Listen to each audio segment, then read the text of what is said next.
It was the summer of 1991 and I was freshly out of the 9th grade. Things had been awesome. I was gearing up to play high school football in my 10th grade year. All my best friends lived right down the street from me, and we were playing the almighty Sega Genesis in our downtime. Things couldn't have been any better.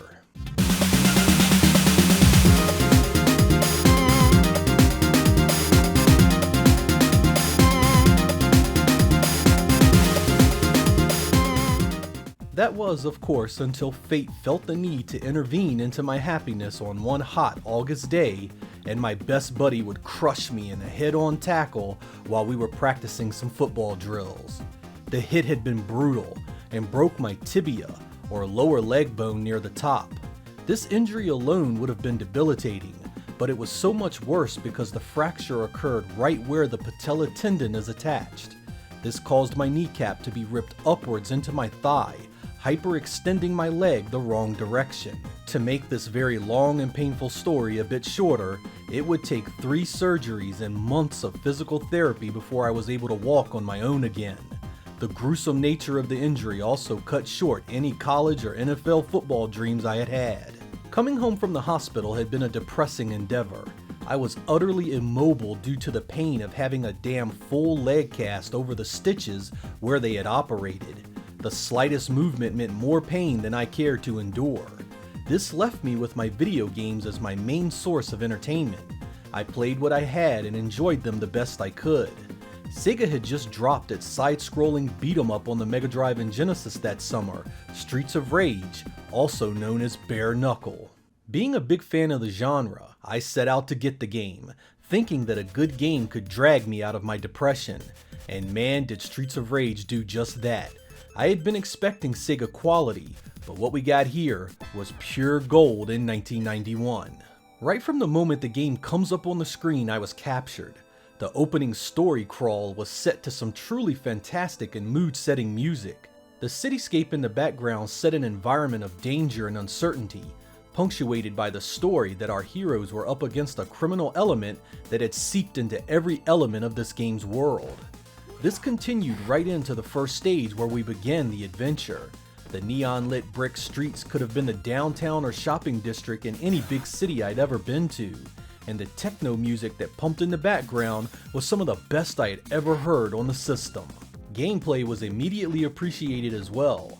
It had your normal punches, kicks, and grabs of other games in the genre, but the addition of flashy attacks like cartwheeling over your enemies into back suplexes had been much appreciated. You could also land on your feet after being thrown. One of the first instances of beat-em-up allowed you to counter such a move. There were even nuke attacks where you could call for backup in less than ideal situations.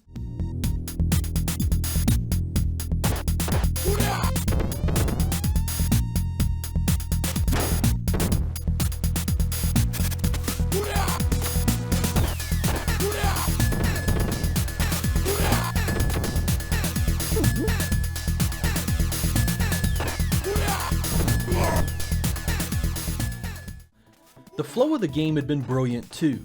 After our battle in the shopping district of the first stage, we find ourselves in a rundown area of old buildings and alleyways in the second stage. While some may see this nondescript presentation as plain, I appreciated its beat up and rundown aesthetic. It was also nice to see the variety of enemies change up a bit so soon, introducing the juggling guys as one of the game's first real irritations.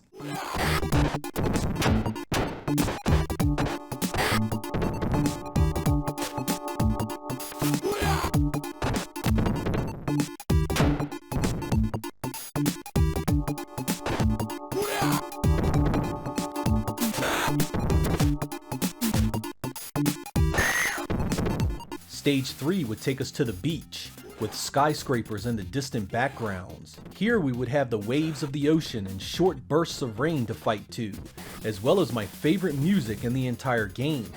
It's a straightforward battle against enemies you know well by now, but the setting and music is so good, you don't mind that in the slightest.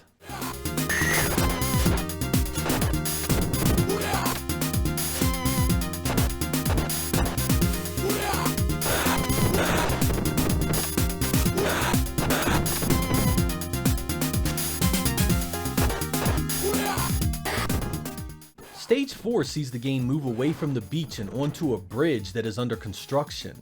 This introduces you to the first cheap insta-deaths of the game, falling into the damn holes. You need to be careful here, as you can both be knocked into the abyss as well as be thrown into it. I really dug the way the city shimmers against the water here, adding again a visual presentation that is instantly recognizable and appealing.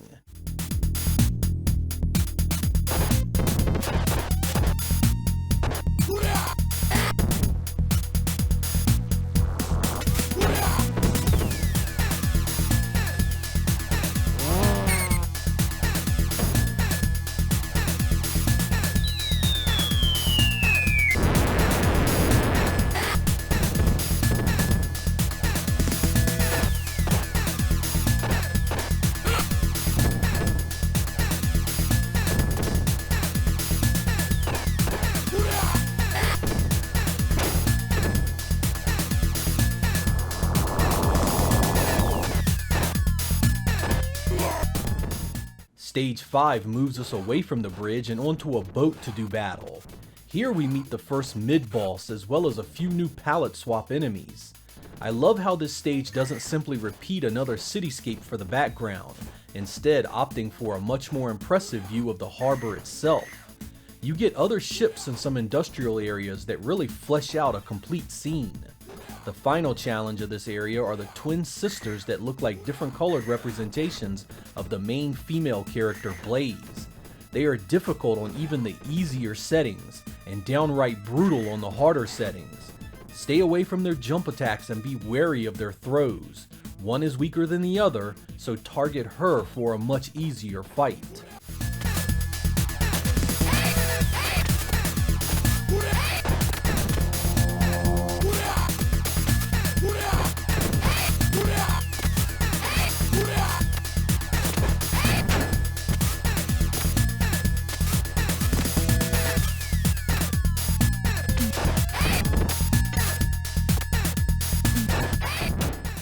Leaving the battle on the boat introduces the obligatory industrial setting. This is my least favorite stage in the entire game, and I even dislike the music it's set to. I can't help but to feel it was added to make the game longer. Conveyor belts and machines capable of crushing you are littered throughout in an effort to change things up, but it still leads to a really cheap boss fight of just fighting two enemies simultaneous you've already seen.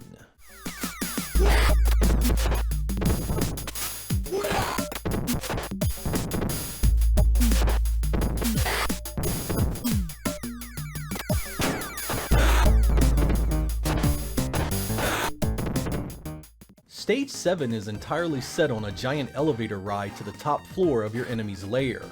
Sega loved putting elevator stages in everything back then, and you'll face the usual challenges here again.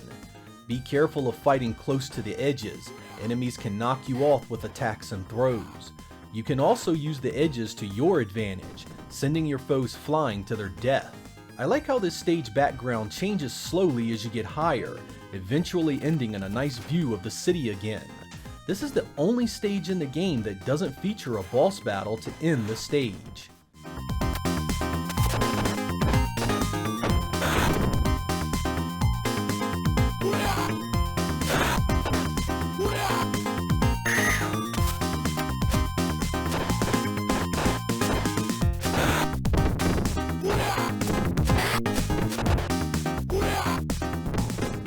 Stage 8 takes place inside the hideout of our main enemy, Mr. X.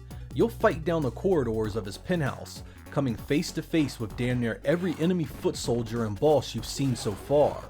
This includes the reappearance of the twin sisters, back to once again rob you of a few lives and maybe a continue.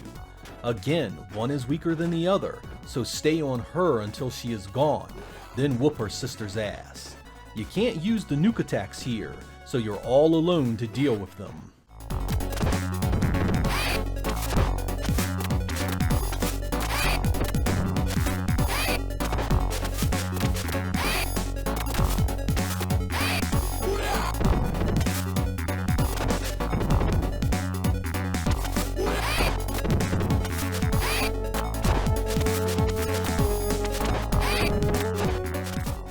Once they are defeated, you'll meet the mastermind of all your problems, Mr. X himself. This is where things take an interesting turn. When you walk in, he immediately offers you a job to work for him, continuing the very crime spree you have fought so hard to bring to an end.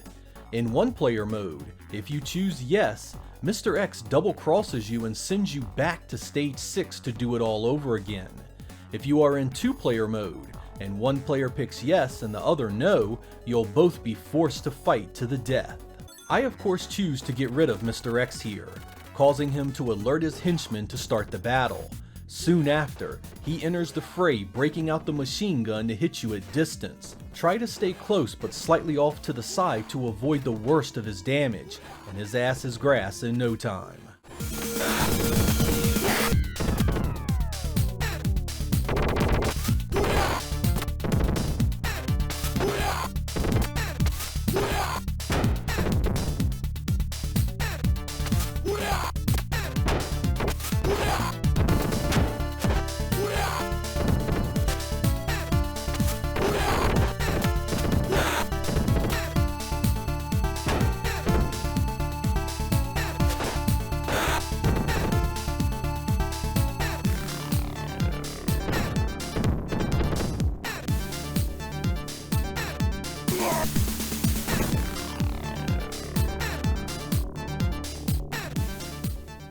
As the credits roll of Streets of Rage every single time I beat it, I am brought back to that faithful summer of good times and agonizing pain.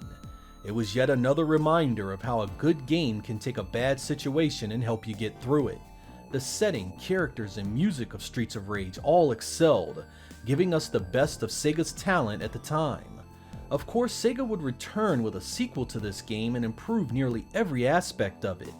That doesn't change the fact that in the summer of 1991, this game had been something truly special. I'm Sega Lord X, thank you guys for watching, and I will catch you next time.